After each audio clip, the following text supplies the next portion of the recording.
All right, we're talking about theme one of in-depth studies, which is rituals. Today, we're only going to talk about rituals around rites of passage, birth, coming of age, marriage, that sort of thing. Um, Muslims start with birth. Muslims have some very simple rites for welcoming a child. The Muslim call to prayer, or adhan, which God is great, there is no God but Allah, Muhammad is the messenger of Allah, come to prayer. Those are the first words a newborn Muslim baby should hear. They're whispered into the right ear of the child by his or her father. These are also, curiously, the last things a Muslim should hear before they die. This is, of course, the core of this is the Shahada, the statement of faith. The baby's first taste should be something sweet. So parents may chew a piece of date and rub the juice along the baby's gums. It was a practice carried out by the Prophet Muhammad and is believed to help tiny digestive systems to kick in. This is not universal, but it's pretty common.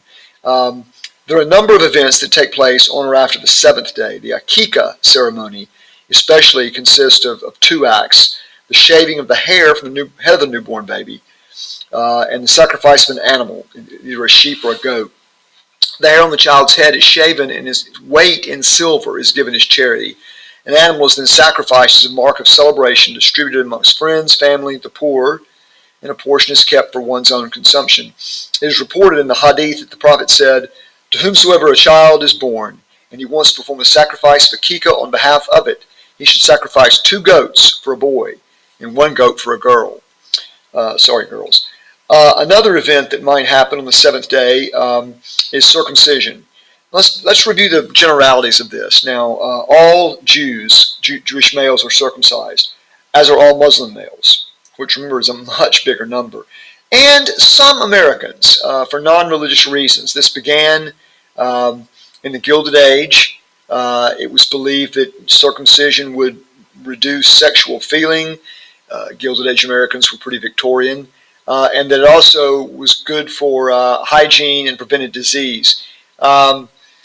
This is not true, and in more recent times, you're seeing this vary from people to people. It just depends.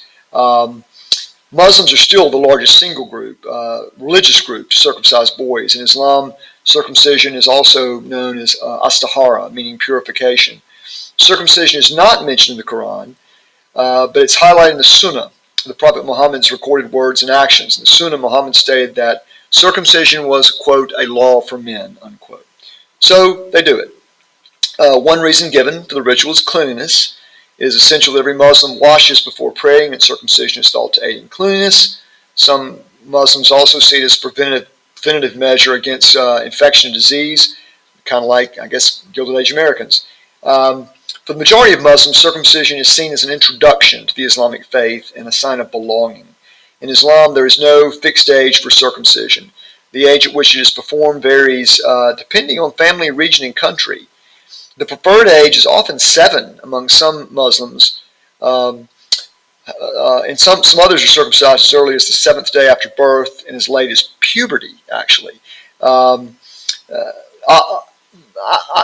the best of my knowledge, almost all American Muslims are circumcised at birth. In some limited traditional circumstances, circumcision is performed after Muslim boys have recited the whole of the Quran from start to finish. In Malaysia, for example, the operation is a puberty rite that separates the boy from childhood and introduces him to adulthood. So this is sort of like a bar mitzvah. In fact, let me go back up here. This boy here, I think this is in Turkey. He's 13, and if he looks nervous, it's because he's about to be circumcised. So it varies. Islam is a large, universal religion, and you see all sorts of practices. Finally, it is also tradition to choose a name for the baby on the 7th day. One guide to naming says, the name given to the child must be meaningful, lovely, and good. On the day of resurrection, a person will be called by his name and the names of his parents. Therefore, a good name must be selected. On the day of judgment, when your name is called out by an angel of God before all of humanity, you want it to be a good name. Muhammad, that's a good name. Khadijah, that's a good name. I would argue that Lil Wayne, Pop Smoke, not so much. Um, in Islam, the mother and father who make a decision together on what the child should be called, and the name is obviously usually Islamic with a positive meaning.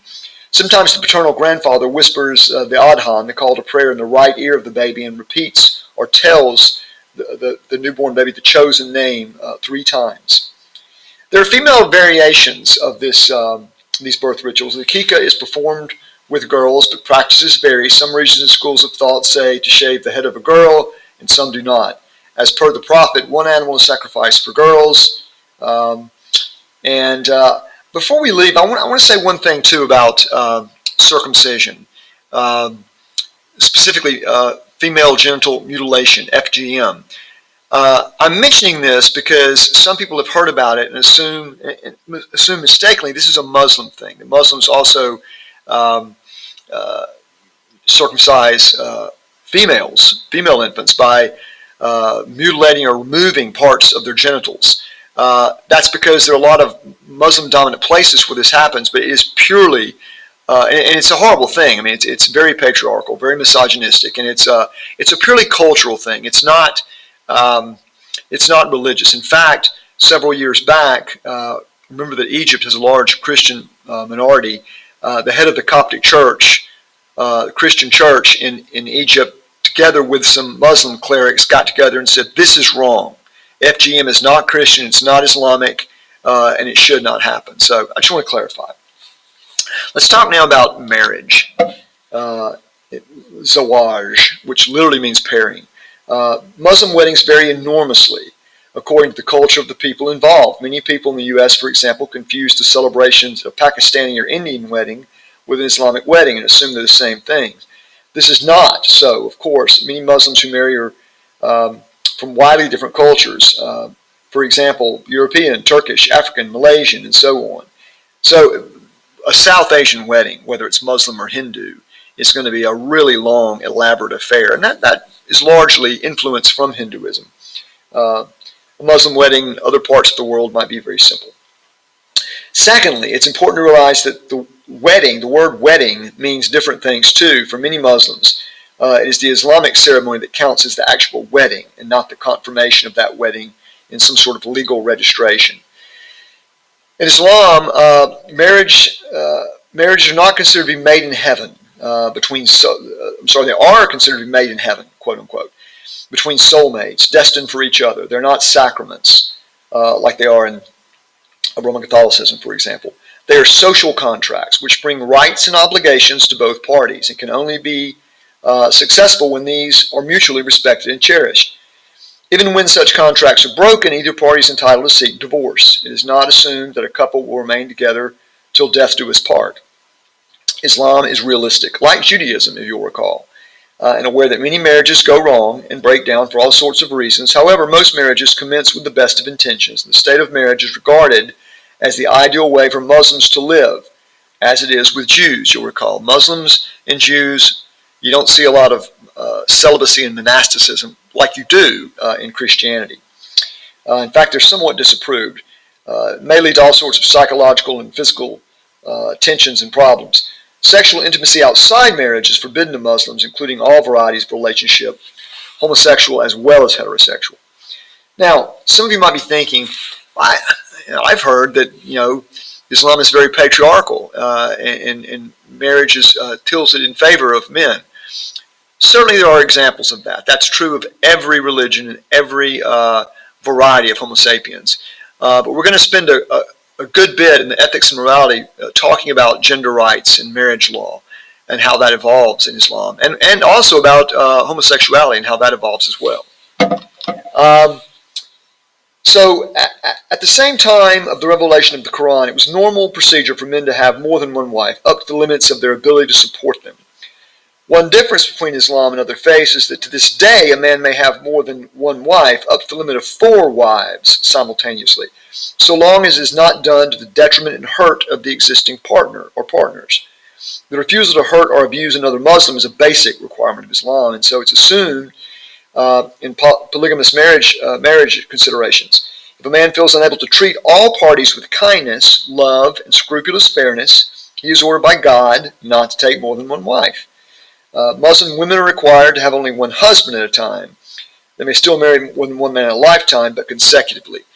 By the way, so ACT words. Polygamy means having more than one wife or husband. It means multiple marriage partners.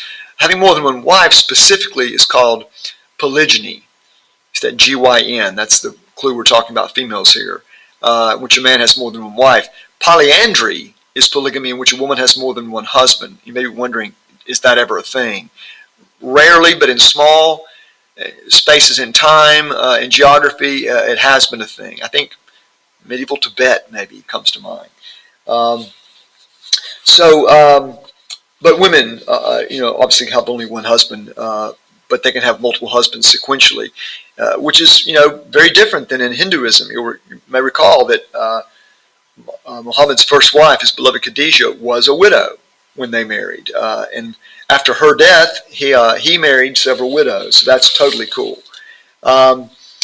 Muslim marriages are frequently arranged by the parents of the young people. This is not an Islamic necessity, but parents are encouraged to do their best to see their offspring settle with good life partners. Although divorce is allowed, the ideal is to settle down with a life partner.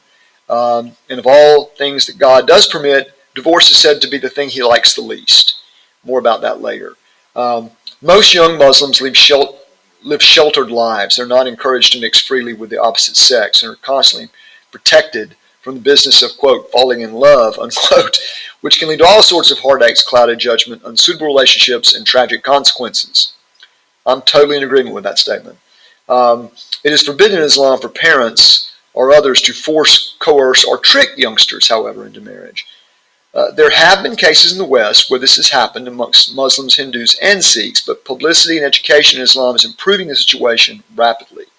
Although many marriages are arranged, it has to be with the willing consent of the couple involved, and they should be able to reject possible suitors without embarrassment. A Muslim girl and boy are both expected to be virgins at the time of the first marriage. Obviously, this would not be the case for a subsequent marriage. A Muslim husband has to agree a financial deal with the prospective wife before marriage. This money present is known as the mar. It's a payment made to the bride which is hers to keep and use as she wishes. It's sort of a guarantee for her. The reason is that even if the girl has nothing, she becomes a bride with property of her own. The bride later seeks to divorce the husband she does not wish for. She is allowed to return the money and seek what is known as a kul divorce. This varies among different Islamic schools of thought. So in other words, the return of this money is a way for her to divorce on her terms. Sometimes a bride or her family demands an enormous mar.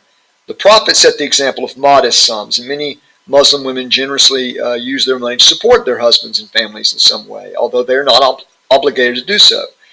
If a woman has money of her own, she is not obliged to spend it on her husband or family, but a Muslim husband has the obligation to be able to keep and support his wife and children himself at his own expense.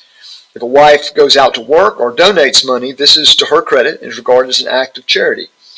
The actual Muslim wedding is known as a nikah. It is a simple ceremony at which the bride does not have to be present as long as she sends two witnesses to the drawn-up agreement. Normally the ceremony consists of a reading from the Quran and the exchange of vows in front of witnesses for both partners. No special religious official is necessary, but often an imam is present and performs the ceremony, may give a short sermon. There are certain things which are basic to all Muslim marriages. Marriages have to be declared publicly. They should never be undertaken in secret. The publicity is usually achieved by having a large feast, or walima, a party specifically for the purpose of announcing publicly that the couple are married and entitled to each other. Many wedding customs are a matter of culture and not of Islam. The bride and groom may be obliged to sit on thrones or a platform to be seen by the guests. They may receive gifts or gifts of money. The majority of brides favor a traditional white wedding dress, but brides from the Asian subcontinent are often wear traditional outfits, scarlet with gold thread, and have their hands and feet patterned with henna. They might also have vast feasts with hundreds of guests, usually with the males in a separate room from the females. Other Muslims have simple celebratory parties with only close friends and relatives. In some cultures, there may be dancing, firing of guns, lots of noise and hilarity. South Asian weddings often include prenuptial parties and gatherings too. The whole process may last for days. Again, weddings are just huge in India, regardless of the religion. Last rite of passage, of course, is death. Funeral rites are explicitly defined by Islamic law. This seems to me to be pretty similar to Judaism. Burial is simple and prompt, preferably within 24 hours. The body is washed by the family, the same as ablutions for prayer. So these ablutions, the washing one's body as a religious rite, you wash before prayer because you're going to be with God. Same in death. Obviously, you're going to be with God, and so the body is washed, and final ablutions are performed. The body is wrapped in white cloth, usually no coffin. That may vary depending on laws and cultures of different geographies. There is no cremation. The Prophet Muhammad said in the Hadith is a quote saying, quote, "The way of honoring the deceased is to bury him," unquote. And so cremation is incredibly rare, in my understanding, in the Muslim world. And those are the rites of passage.